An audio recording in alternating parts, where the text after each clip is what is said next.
Hi, எங்களோட ஸ்டைலில் chicken pepper roast எப்படி செய்கிறதுன்னு பார்க்கலாம். அதுக்கு 2 பெரிய வெங்காயம், 1 கைப்பிடி அளவு சின்ன வெங்காயத்தை நீல வாக்கில் நறுக்கி வச்சுருக்கலாம். ஒரே ஒரு பச்சை மிளகாவையும் நீல வாக்கில் கட் பண்ணி வச்சுருக்கலாம். கடாயில் ஆயில் ஊற்றி காய்ச்சதும் எல்லாத்தையும் சேர்த்துட்டு தேவையான அளவு உப்பு சேர்த்து நல்லா வதக்கிக்கலாம். கொஞ்சம் வதங்கினதும் 1 டேபிள் ஸ்பூன் இஞ்சி பூண்டு பேஸ்ட்டு சேர்த்து பச்சை வாசனை போனதும் இதில் மசாலாலாம் சேர்த்துக்கலாம். கொஞ்சமாக மஞ்சள் தூள், 2 டீஸ்பூன் பெப்பர் சேர்த்துக்கணும். ஏன்னா காரம் கொடுக்கக்கூடியது பெப்பர் தான். 1/2 டீஸ்பூன் சீரகத்தூள், 1 டீஸ்பூன் கரம் மசாலா வீட்டிலே வறுத்து பொடிச்சதையும் சேர்த்து நல்லா மிக்ஸ் பண்ணி விட்டுக்கணும். இப்போ வாஷ் பண்ணி வச்சுருக்கிற சிக்கனையும் சேர்த்து நல்லா மிக்ஸ் பண்ணிக்கலாம். இதில் தண்ணி எதுவுமே சேர்த்துக்க வேண்டிய அவசியம் இல்லை.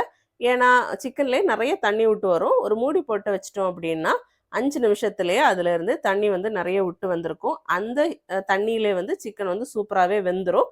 எக்ஸ்ட்ரா தண்ணி சேர்த்தோம் அப்படின்னா அது நம்ம தான் வற்ற வைக்கிற மாதிரி இருக்கும். இது ரோஸ்ட் அப்படின்றதுனால பார்த்தீங்களா எவ்வளோ தண்ணி விட்டு வந்திருக்குன்ட்டு. இப்போ நம்ம அடிக்கடி மூடி போட்டு வைக்கணும். அப்புறம் மூடி எடுத்துட்டு அப்பப்போ கிளறி விட்டுக்கிட்டா தண்ணியெல்லாம் நல்லா வற்றி சுண்டி வரும்.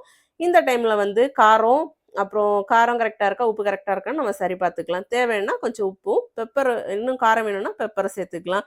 கடைசியாக நல்லா தண்ணியெலாம் வற்றி இந்த மாதிரி ரோஸ்டாகி வரும்போது மேலாப்பில் கொஞ்சம் கருவேப்பிலையை தூவிக்கலாம். ரொம்ப சூப்பராக இருக்கும். சிக்கன் லவ்வர்ஸாக இருந்தீங்கன்னா கண்டிப்பாக ட்ரை பண்ணி பாருங்கள். உங்களுக்கு பிடிக்கும். எப்படி வந்துச்சுன்னா கமெண்ட்டில் சொல்லுங்கள். அப்போ இன்னொரு வீடியோவில் மீட் பண்ணுறேன்.